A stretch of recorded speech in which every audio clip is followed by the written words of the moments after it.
नमस्कार, मी पंढरनाथ ठोंबरे. आपलं चॅनल नक्की सबस्क्राईब करा आणि व्हिडिओ आवडल्यास नक्कीच लाईक करा आणि यावर आपली प्रतिक्रिया ही नक्की कळवा. सध्या ओबीसीचे मोठे नेते छगन भुजबळ हे मोठ्या कोंडीत सापडल्याचं आपल्याला दिसून येतं.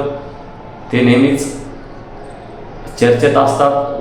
मराठा ओबीसीच्या आरक्षणासंदर्भात असो की अनेक इतर आणखीन काही विषय असो, ते छगन भुजबळ हे राज्यात नेहमीच चर्चेत राहिले आहे. त्यांनी शिवसेना सोडून काही मुद्द्यावर मंडल आयोगावर राष्ट्रवादीमध्ये, काँग्रेसमध्ये प्रवेश केला, राष्ट्रवादीमध्ये.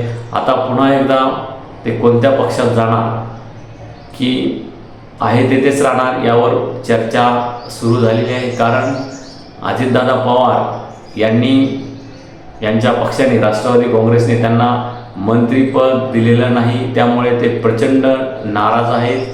मी ज्येष्ठ असूनही मला मंत्रिपद दिलं गेलं नाही अशी एक भावना त्यांच्या मनामध्ये आहे.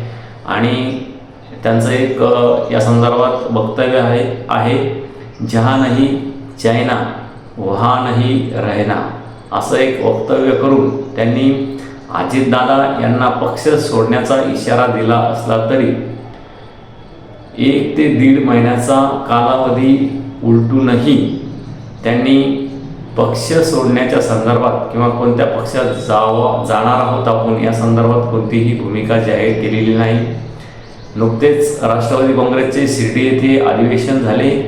या अधिवेशनालाही त्यांनी हजेरी लावली.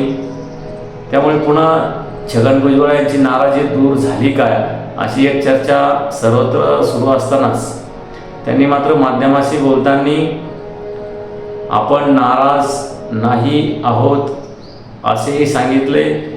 आणि दुसरीकडे आपण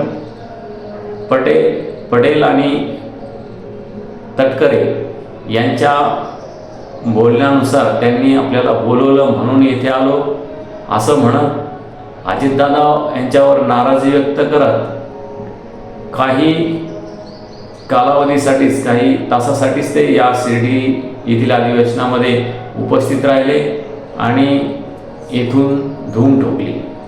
आता पुन्हा एकदा छगन भुजबळ यांना भाजपाच्या कार्यक्रमाला हजेरी लावली. अमित शहा यांच्या स्टेजवर ते होते. त्यांच्याशी बोलताना त्याचे व्हिडिओ व्हायरल झाले, अनेक बातम्याही आल्या. आणि त्यामुळे पुन्हा एकदा छगन भुजबळ हे भाजपात जातील काय अशी एक चर्चा सुरू झाली. मात्र महायुतीमध्ये एक धोरण ठरलेलं आहे. या तिन्ही पक्षांनी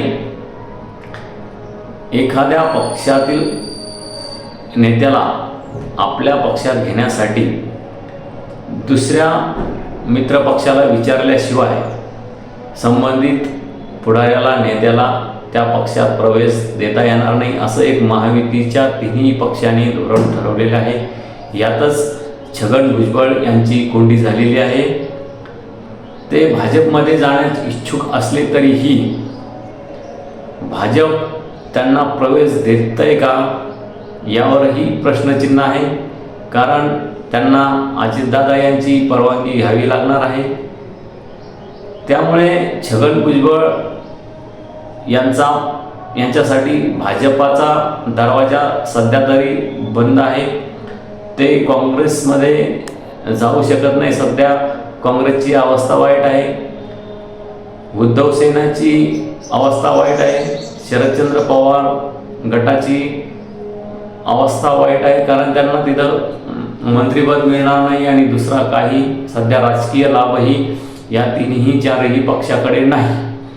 त्यामुळे आहे तेथेच राहावं लागणार अशी परिस्थिती छगन भुजबळ यांची आहे. कारण शिंदेसेना प्रवेश देणार नाही आणि भाजपही प्रवेश देणार नाही आणि राष्ट्रवादी अजितदादा हे काही मंत्रिपद देत नाही. त्यामुळे जहाँ नहीं चाइना वहाँ नहीं रहना असं छगन भुजबळ म्हणत असले तरी जहाँ नहीं चाइना वहाँ पडेगा रहना असंही छगन भुजबळ यांनी सध्या ॲक्सेप्ट केलेलं आपल्याला दिसून येतं. कारण त्यांनी भाजपा संदर्भात प्रवेशाच्या संदर्भात काही वक्तव्य केले आहेत. सध्या तरी माझं विचार काय आहे मी बोलून दाखवणार नाही, मात्र येणाऱ्या काळात बघू असं ते म्हणतात. त्यामुळे हे जे पडद्यामागच्या घडामोडी आहेत त्या एकंदरीत अशाच दिसतात की भाजप छगन भुजबळ यांना प्रवेश देत नाही, ते जरी इच्छुक असले तरीही. आणि अजितदादा त्यांना मंत्रिपद देत नाही. त्यामुळे सध्या तरी छगन भुजबळ यांना वेट अँड वॉचच्या भूमिकेत राहावे लागणार आहे. आणि जहाँ नहीं चाइना वहाँ ही रहेगा भुजबळ अशीच परिस्थिती सध्या तरी आहे. तुमच्याही प्रतिक्रिया नक्की कळवा. छगन भुजबळ यांच्या संदर्भात त्यांना कोणत्या पक्षामध्ये संधी आहे की त्यांना आता वेट अँड वॉचचीच भूमिका घ्यावी लागणार आहे हे येणाऱ्या काळात आपल्याला समजेलच. मात्र सध्या तरी छगन भुजबळ यांची राजकीय कोंडी झाल्याची आपल्याला दिसून येते. आपलं चॅनल नक्की सबस्क्राईब करा आणि व्हिडिओ आवडल्यास शेअर करा आणि लाईकही करा. धन्यवाद. थांबतो.